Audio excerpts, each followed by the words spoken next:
Assalamualaikum warahmatullahi wabarakatuh. Perkenalkan, nama saya Arum Skarkinasi dengan NIM 19130210023 dari Prodi Pendidikan Fisika, Fakultas Matematika dan Ilmu Pengetahuan Alam, Universitas Pendidikan Ganesha. Pada kesempatan kali ini, saya akan menjelaskan tentang teori belajar behavioristik.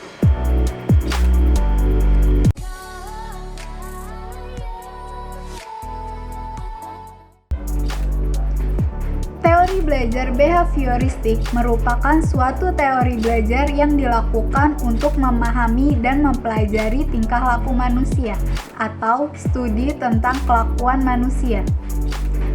Hal yang dapat diamati dalam teori belajar behavioristik yaitu stimulus dan respon.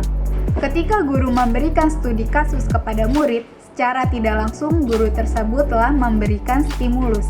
Lalu kemudian siswa mendengarkan dan berpikir, maka siswa tersebut telah merespons stimulus yang diberikan oleh guru. Maka sebab itu, apa yang diberikan oleh guru dan apa yang dihasilkan oleh siswa, semuanya harus diamati dan diukur. Hal ini bertujuan untuk melihat terjadinya perubahan tingkah laku. Hal yang paling penting dalam teori belajar behavioristik ini yaitu adanya penguatan. Penguatan itu sendiri merupakan segala sesuatu yang dapat memperkuat adanya respon. Penguatan terbagi menjadi dua, penguatan positif atau positive reinforcement dan penguatan negatif, negative reinforcement.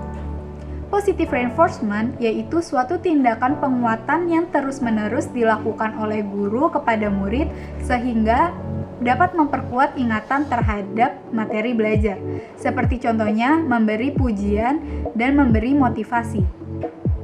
Selanjutnya, negative reinforcement sebaliknya, yaitu suatu tindakan pengurangan stimulus dari guru untuk murid sehingga materi yang disampaikan akan mudah terlupakan.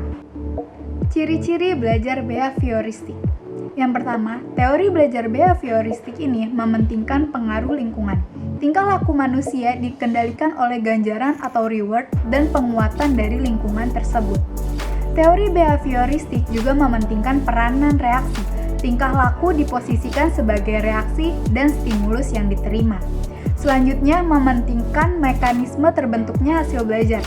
Dalam pembelajaran, teori behavioristik menekankan input yang berupa stimulus dan output yang berupa respon.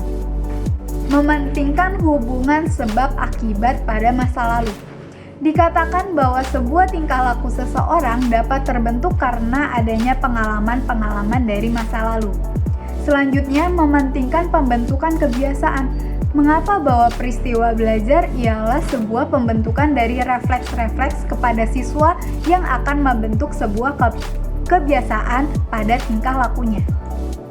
Terdapat 3 tokoh terkenal dalam teori belajar behavioristik ini, yaitu Ivan Pavlov yang terkenal dengan classical conditioning.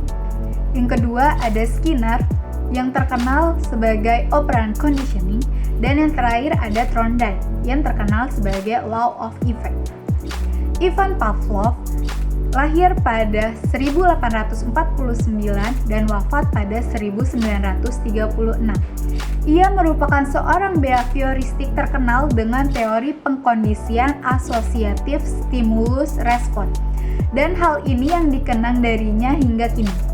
Classic conditioning atau pengkondisian atau persyaratan klasik adalah proses yang ditemukan Pavlov melalui percobaannya terhadap anjing.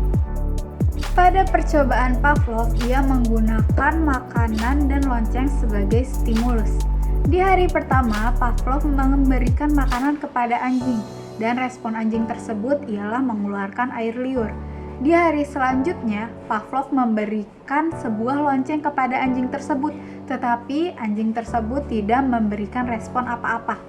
Di hari selanjutnya, Pavlov memberikan makanan dan lonceng secara bersamaan. Lalu kemudian anjing tersebut meresponnya dengan cara mengeluarkan air liur. Di hari selanjutnya, Pavlov hanya memberikan sebuah lonceng kepada anjing tersebut, dan respon anjing tersebut ialah mengeluarkan air liur.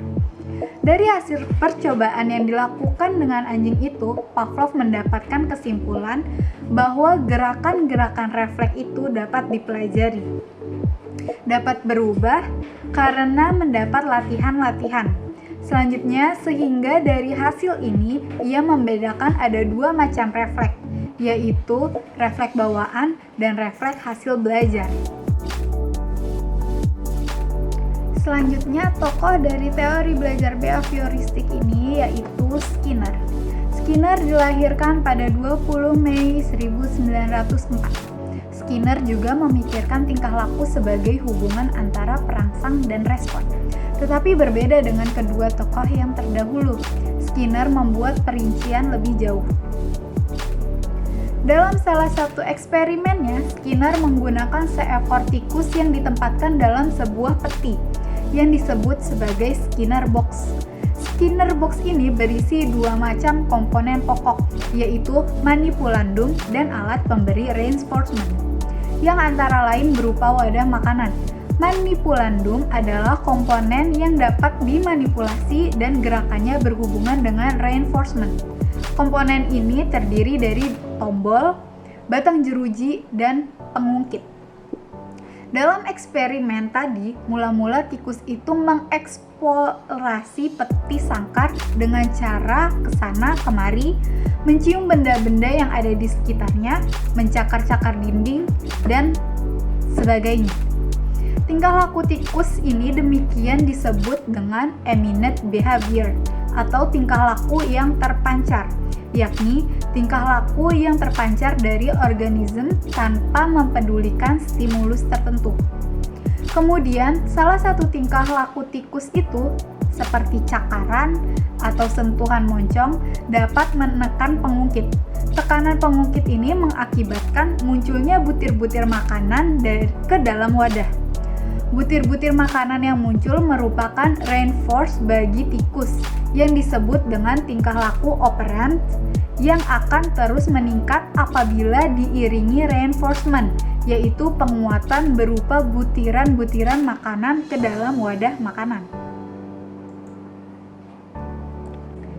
Tokoh selanjutnya dalam teori belajar behavioristik ini yaitu Edward Lee Thorndike. Ia lahir pada tanggal 31 Agustus 1874. Menurut Thorndike, belajar adalah proses interaksi antara stimulus dan respon. Stimulus merupakan apa yang merangsang terjadinya kegiatan belajar seperti pemikiran, perasaan, atau hal-hal lain yang dapat ditangkap melalui alat indera. Dengan eksperimennya, belajar pada binatang yang juga berlaku pada manusia yang disebut oleh Thorndike dengan trial and error. Eksperimennya menggunakan kucing yang kelaparan dimasukkan ke dalam kotak kerangkeng atau puzzle box yang dilengkapi dengan alat pembuka bila disentuh. Selanjutnya, di luar kerangkeng tersebut diberikan makanan atau daging. Kucing dalam kerangkeng bergerak ke sana kemari mencari jalan untuk keluar, tetapi gagal. Kucing terus melakukan usaha dan terus gagal. Lalu, keadaan ini berlangsung terus-menerus. Pada suatu ketika, kucing tanpa sengaja menekan sebuah tombol sehingga pintu kotak kerangkeng tersebut terbuka dan kucing mendapat makanan daging di depan kerangkeng tersebut. Thorndike menyatakan bahwa perilaku belajar manusia ditentukan oleh stimulus yang ada di lingkungan, sehingga menimbulkan respons secara refleks. Stimulus yang terjadi setelah sebuah perilaku terjadi akan mempengaruhi perilaku selanjutnya. Dari eksperimen ini, Thorndike telah mengembangkan hukum law of effect. Kekurangan dan kelebihan dalam teori belajar behavioristik. Kelebihan yang pertama yaitu membuat guru untuk terbiasa peka terhadap situasi dan kondisi belajar. Selanjutnya, tidak dibiasakan memberikan metode ceramah dalam pembelajaran sehingga siswa bisa dibiasakan belajar mandiri. Namun, ketika siswa merasa kesulitan, baru ditanya kepada guru yang bersangkutan.